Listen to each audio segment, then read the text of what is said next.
higit sa lahat po, huwag po tayong magpapatalo sa malalaking network na yung pinapalabas po nila ay puro pabor lamang sa administrasyon at puro pagpapabagsak kay Tatay Digong. So ngayon po, ulitin po natin ang kanta bago po ako magtapos. Nananawagan ako sa mga musician, singer na mga pro Duterte. Gawan niyo po ng bagong kanta ang Unity Song Before dahil tayo po ay laging niloloko na nagkakagulo tayo pagkatapos natin ihalal ang si Bongbong Marcos. Noong pong panahon ng ama ni Bongbong Marcos, ako po ay elementary, hindi ko alam kung grade 1 po ako doon. Ako po ay nakinabang at pumipila sa pinamimigay ng trigo, gatas, harina, clean ng ama ni Marcos. Kaya nung lumaban si Marcos, ako po isa sa milyon-milyong sumuporta. Dahil naniwala po ako na itutuloy niya ang legacy ng kanyang ama. Subalit natapwan, mali pa po ang nangyari dahil siya po ay hawak ng kanyang asawa. Isa pa po kung naaalala nyo, yung mga source din po natin, magkano ang kilo ng sibuyas na napapaalala nyo, umabot ng 1,000 ang kilo ng sibuyas. Hindi po ipinalita sa media na marami nabulok na sibuyas sa parte ng Bulacan at Nueva Ecija. Yun po ay sinadya nilang bilhin sa masasaka sa murang halaga. Inipon sa buleta, binulok. Kaya po nagtaas kung panahon yun ng sibuyas kung yun po ay naaalala nyo. Yun po ay sa panahon na ni Marcos. At ngayon po, speaking of Marcos, kay Senator Amy, ikaw po ay babae din. Mahirap pong maniwalaan kung tayo maniniwala agad. Gusto lang po niya tumaas ang kanyang rank para siya po ay makapasok sa senatorial candidate. Hindi po totoo na siya ay talagang concerned kay Tatay Digong. Lahat po ng hearing na yan ay palabas lamang dahil po talagang sinasabi niyang nagkamali ang mga kapulisan si General Torre. Bakit hindi nila pinabalik si Tatay Digong agad dito sa Pilipinas? Tama po ba? Kaya mag-ingat po tayo. At may napanood pa po ako isang attorney, nakalimutan ko po ang pangalan. Pinapaalalahanan po tayo na sa araw ng butuhan. Maging magkakatiyak po tayong lahat. Siguraduhin po natin na yung machine, nakalimutan ko po ang tawag, ay hindi po dapat nako-connect sa Wi-Fi.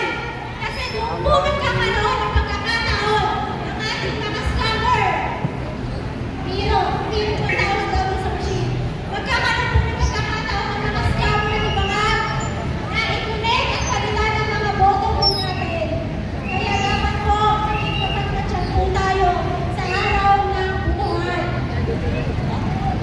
Kaya po, tatapusin ko na po ang aming pagsasalita. Sa dami po ng idea ng palabas, gusto ko lang po na tayong lahat ay laging mag-iingat. Hindi po natin alam ang isip ni Bangag dahil nga po wala na siya sa katinuan. Kahit po simpleng tao po tayo, basta nagsasalita, pwede na tayong ipadakip. Kaya lagi po tayong magkaisa, alagayan ang isa't isa, alagayan po ang inyong mga sarili. Sa inyong mga kapulisan, nawa ay makonsensya kayo sa mga nakikita nyo ngayon. Dahil alam nyo naman kung ano yung totoo. Kaya sa eleksyon po darating, huwag po tayong papayag na makapasok pa ang team ni Bangag sa administrasyon po. Tayo lang po ay team suka na lahat po ay bubut-bulan po natin ang mga Bangag. Isigaw po natin ang isang malakas, patiin po natin si Tatay Digong ng isang maligayang kaarawan. Pwede po makantahan pa po natin ang isang happy birthday. Ito po, may cake pa po. Meron pa po tayong cake dito, bumabaka tayo ng cake.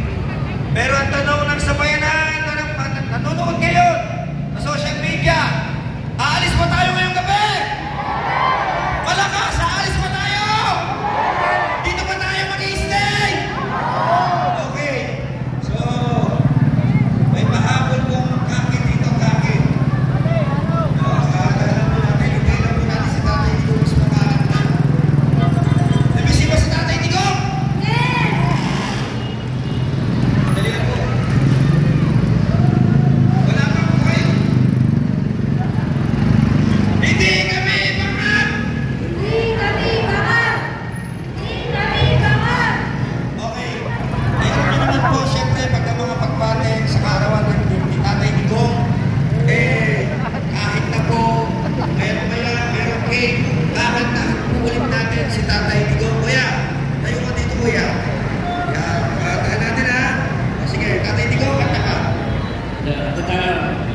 with emotion. Come on, join me.